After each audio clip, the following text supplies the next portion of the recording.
Welcome to the Executive Coaching Podcast, where executive coach Alicia Cowan will discuss leadership topics and coaching solutions to tackle the most difficult problems that keep you from leading your team to success.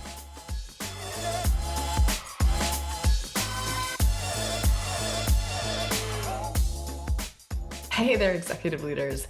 Happy New Year. It is January 2026 as I'm recording this, and we've just started the new year. And I'm so excited to be here with you and to be recording this episode today. I think we are on episode number 82.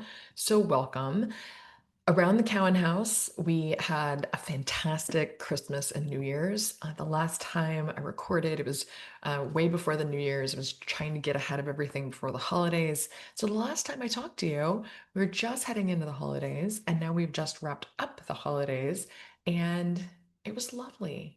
We did not travel. We stayed in Florida, as we typically do for this time of the year.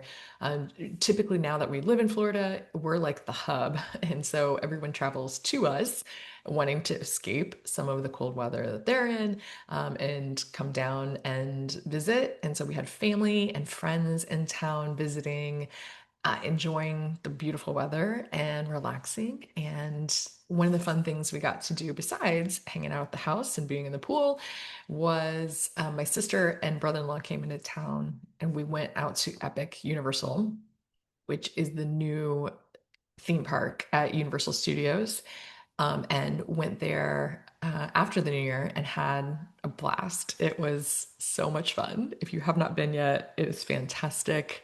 We are all Harry Potter fans in this family, so we got to go see and go into the different worlds that are at Epic Universe and go into, I think we hit majority of the rides. All the rides we wanted to get on, we were able to get on and just had a bunch of fun. It was really a good experience. And we are now in the first week of January and back at it. So I want to say, first off, a quick thank you to all my listeners that I heard from about the December podcast. We did have a wrap up to the end of the year podcast and also did one on my reflections and learnings from the year. And I got some good feedback. So thank you for those of you who reached out, as well as those who wrote reviews. I do want to call out one listener in particular. Thank you for the review on Apple Podcast. I might slaughter this, but it looks like a lot of M's and then EAPER, Meeper. I don't know. I might be messing that up. But thank you for the review. They said, we all need coaching at some point. So true. And I really appreciate this podcast. Such a calm, grounding reminder to pause and breathe. Great voice and message, and highly recommend giving it a listen. So that is the sweetest review. So thank you, thank you, thank you. I love interacting with all of you as listeners, and I appreciate anytime anybody reaches out. So wanted to just give that quick shout out. So let's dive in today. I want to talk about what we are headed into this year. And I do also want to give you a little bit of behind the scenes, the way that I work and the way my brain works, because I like to think of myself as someone that not only coaches you as clients and provides the support you need to be executive leaders, but I also like to work from a place of lived experiences. I like to lead the way. And what I mean by that is that I'm doing the work as well. I'm not a practitioner, or like sometimes, especially in corporate, sometimes consultants come into businesses and they advise businesses on how to run their business when they've never done that type of work themselves. And I don't like to work that way personally. As a coach, I like to have done the type of things that I'm recommending, and I like to do that work on myself, and I like to share then some of my lived experiences with others. So that's what I'm going to be talking about today. Is I'm going to talk about goal setting and why I like to set annual goals versus New Year's resolutions.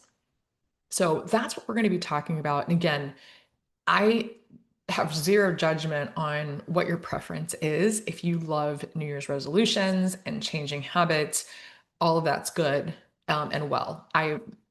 Again, personally, I'm going to tell you why I like to have my approach of setting myself up with goals and annual goals. But again, whatever works for you in terms of making change in a way that feels right, I'm all for it. So let me start off with that. But I want to talk about why I don't set resolutions. The first reason that I don't set resolutions. A few years ago, I heard this like reasoning that sometimes resolutions can sometimes feel like a restriction. It was funny. I opened up my inbox Monday coming back from the holidays, and I was flooded with every email about resolutions and the new year. And there is something to this like clean slate that we feel at the start of the new year. And actually, I like that. I like that feeling of like a fresh start. But a lot of times with resolutions, I think at times they're described in a way that feels like a restriction. And so some of the messaging that I got in my inbox was feeling like forced or like restrictive. And this can be anything. Very common ones we all probably know and hear this, but is about like health. It's about dieting and changing your diet or being restrictive in what you're eating or not eating. It can also be like working out. We all know getting back to the gym and getting back to workouts is a common thing that happens in January, and feeling forced to do certain things, certain workouts, etc.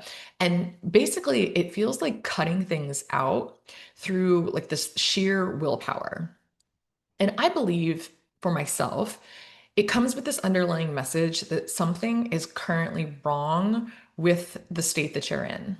And so for me, the messaging to myself, and while it's very nuanced, the difference between a resolution and a goal, to me, it's helpful to think about it in terms of where I'm evolving to and my goals versus something that being wrong with my current state.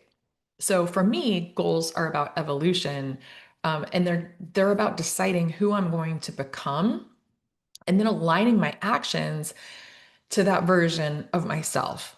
And that's what I'm going to dive into throughout this podcast.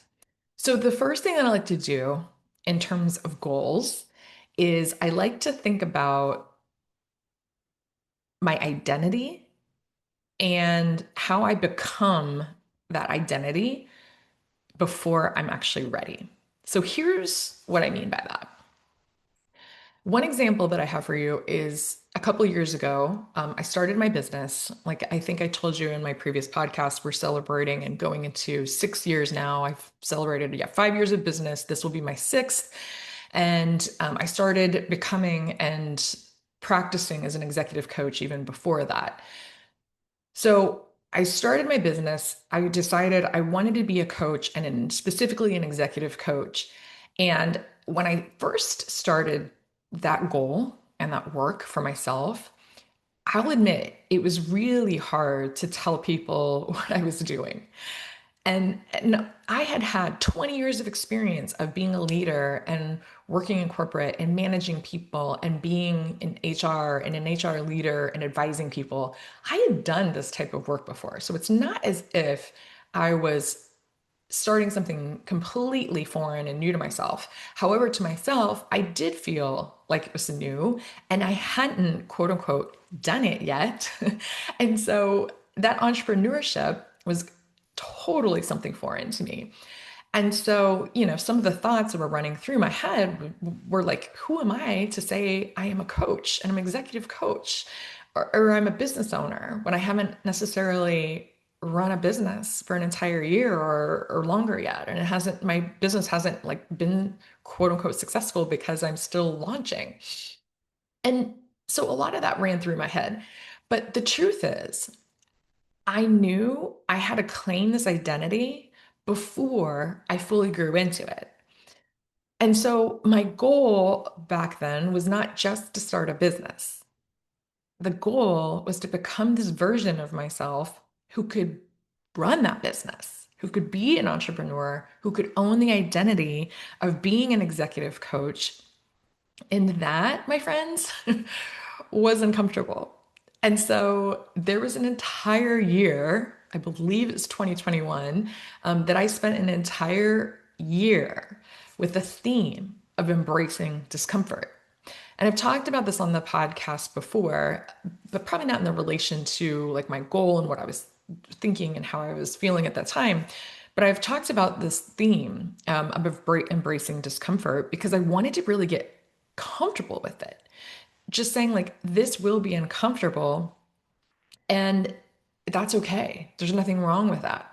It is uncomfortable to take on this new identity and to start embracing this new role.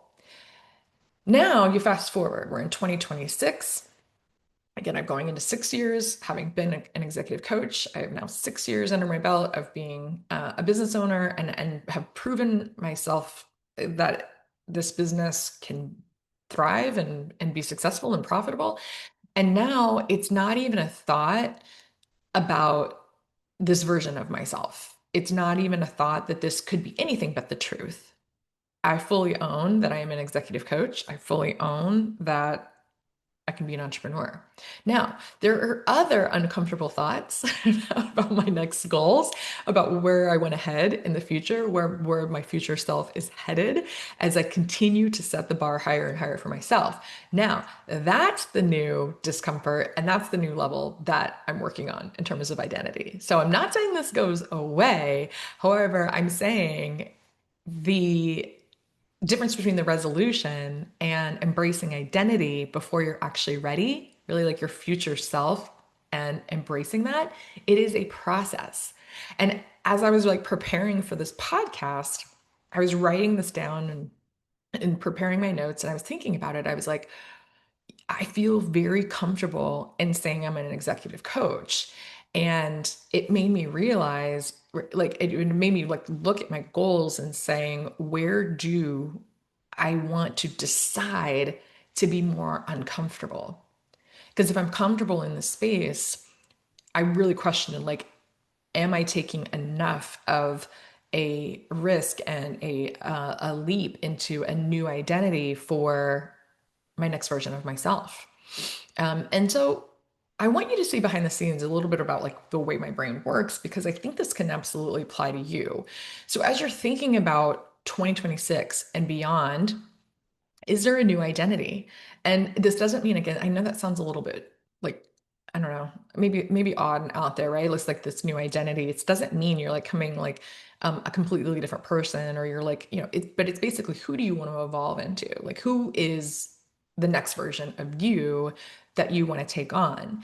And again, for myself, I choose discomfort. I choose these really big goals for myself, and I choose to step into that without using it as a weapon against myself, without using it as a way to say something's wrong with the current version of myself, but more so, who do I need to become in order to evolve to the next level?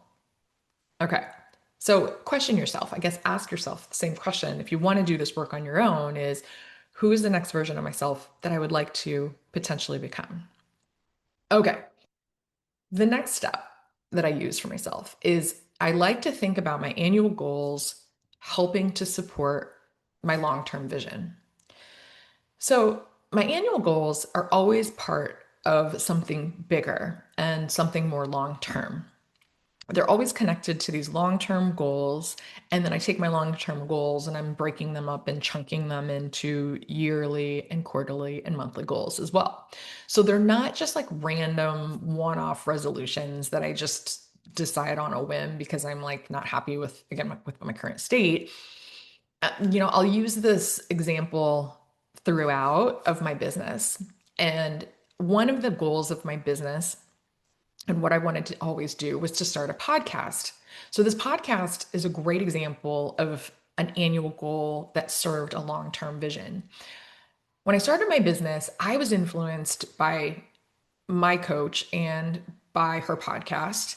And I knew that I wanted an example of a podcast, and I knew I wanted to be able to have this forum to help my clients, because the main reason is I was impacted by a podcast and it helped change my life and change the trajectory of my life completely.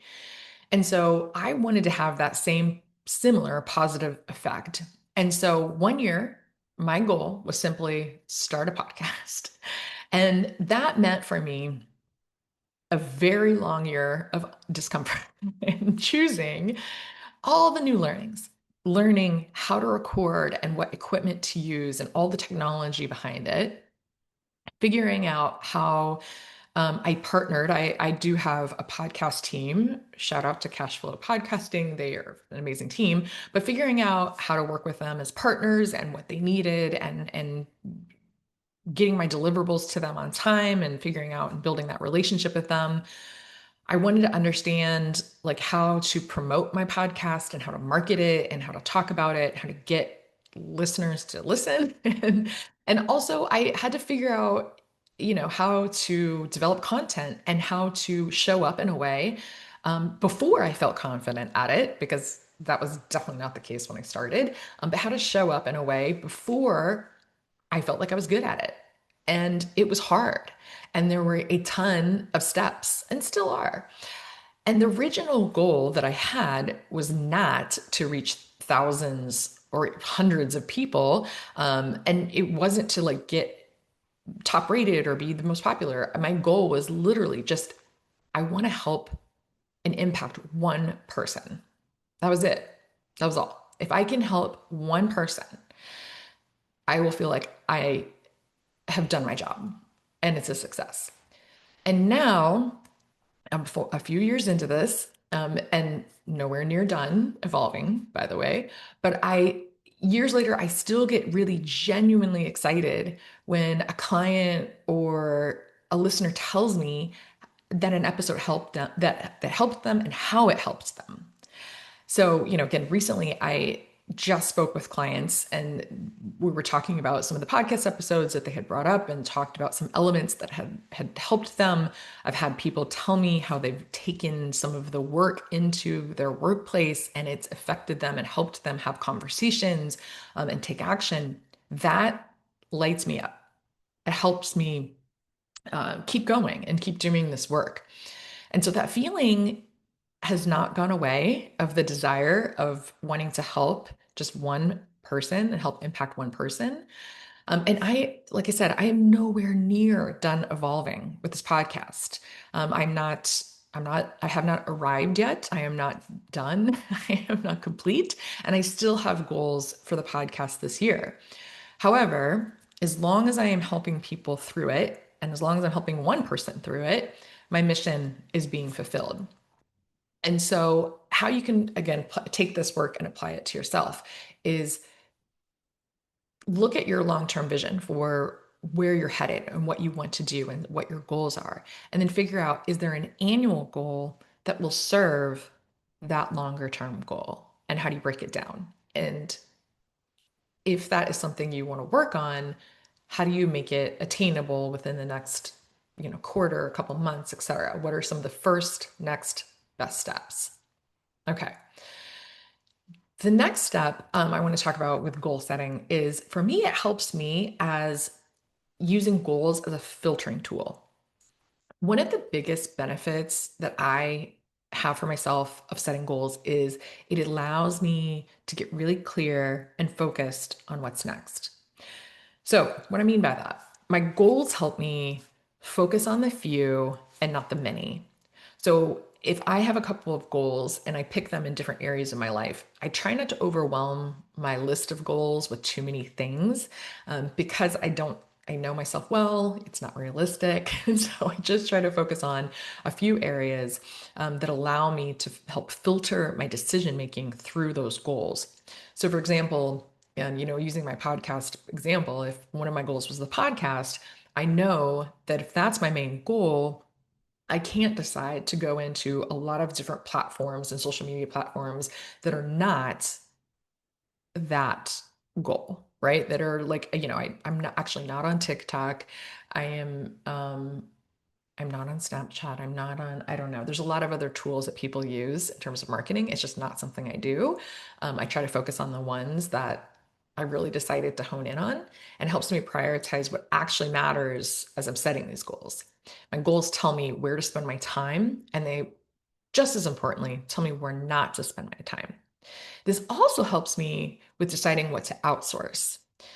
We had a client, Sarah, on the podcast recently. We talked about how to use people and resources to help by outsourcing things and supporting the work.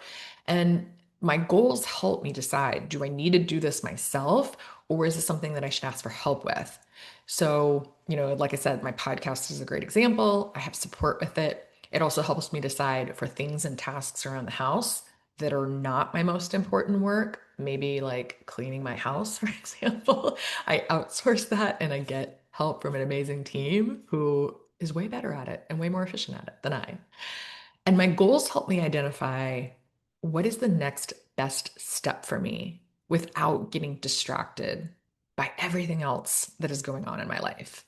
And so, how you can use this, setting these goals for yourself, use them as a filtering tool, help yourself by deciding what is priority right now and what is the next best step. The other tool that I'm using this year when setting goals is this concept of using time as a tool. I learned this recently from this amazing book that was recommended to me. It's from Ben Hardy and it's called The Science of Scaling. This book was referred to me this year and I read through it at least 2.5 times.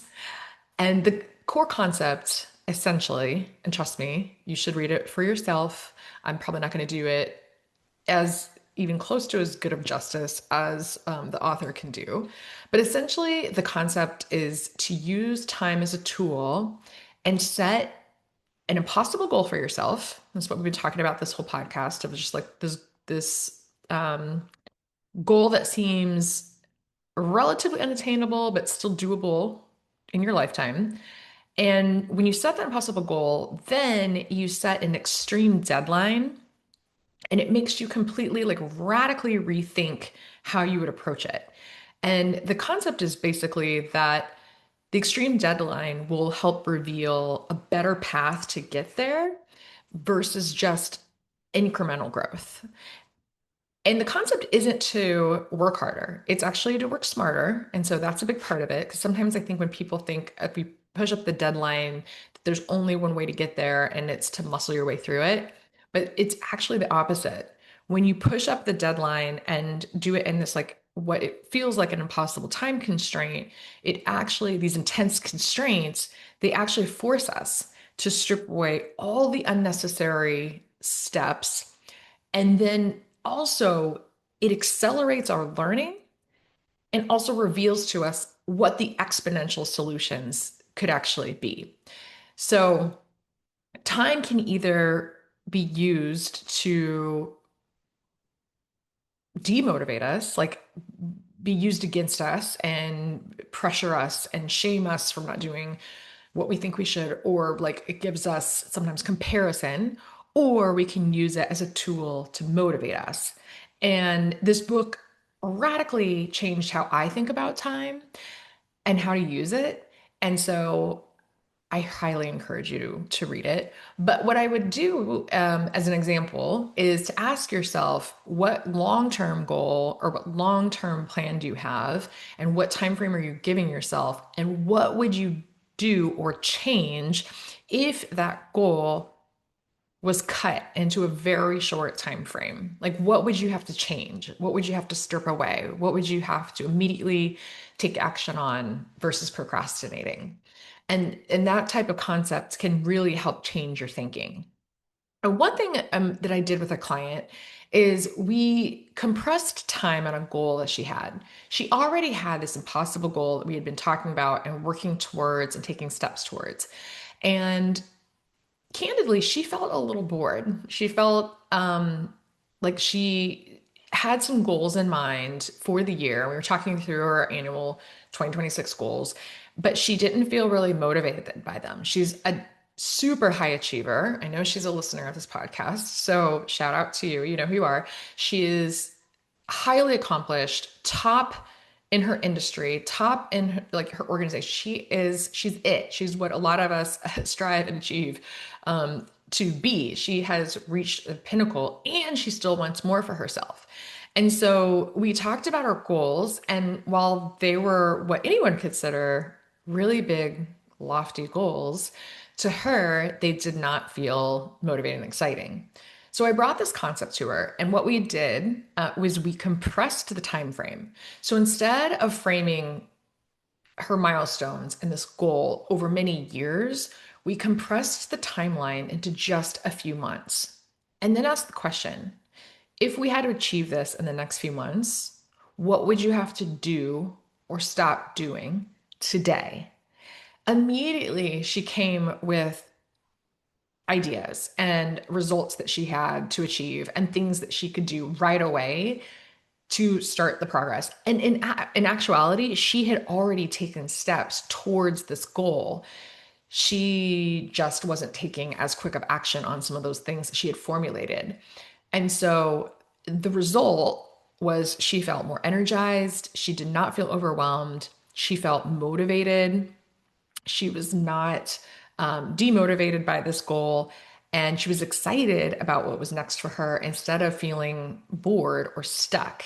And that was how I could tell this could be a really interesting concept and useful as a tool for her. And so I'd like to offer that to you as well. Again, you gotta be aligned with the feeling. So if you're setting these goals for yourself and you want to try compressing time as a tool, make sure the feeling feels exciting and motivating and inspiring. And if it doesn't feel in the sense or realm of that type of excitement and energy, then it might not be the right tool. So consider that. And that's what effective goal setting with a compressed timeline can do, is create momentum. So, simple way to do this, take a look at your goal. If it's a long-term goal, ask if you had to compress that timeline and do it in a shorter amount of time, what would you do? How would you do it? How fast would you do it? What would you eliminate? And where would you get started? Okay. All right. So in closing, friends, those are the things that I'm working on in this January, and I'm applying this and these concepts to a lot of different personal and professional goals that I have for the year. I'm offering that to you as well. Goals for me are not about restriction and they're not about New Year's resolutions. They're about alignment with who I am about to become and who I'm going to grow into and my future self. They help me evolve into that future self that I want to become step by step, and without turning this process of goal setting into a punishment for myself. So if you are setting intentions and or goals for this year, I encourage you to ask, who am I becoming? What are the goals that are going to support that version of me? And really, what time frame do I want to do it in?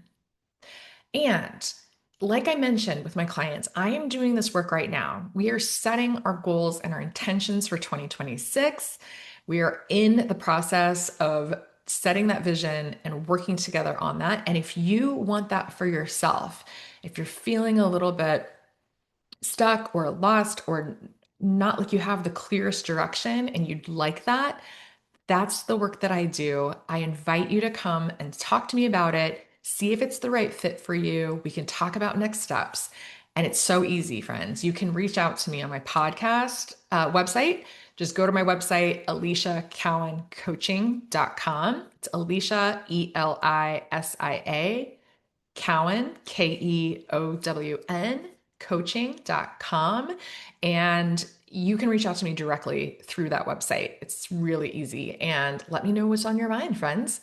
As always, I thank you so much for listening. And I'm so glad you're here. 2026 is our year. Let's go get them. Talk to you next time, friends. Bye. Thanks for joining us for this episode of the Executive Coaching Podcast with Alicia Cowan. If you're ready to have an executive coach who's ready to help you lead your team to success, then book an introductory call at aliciacowancoaching.com/call.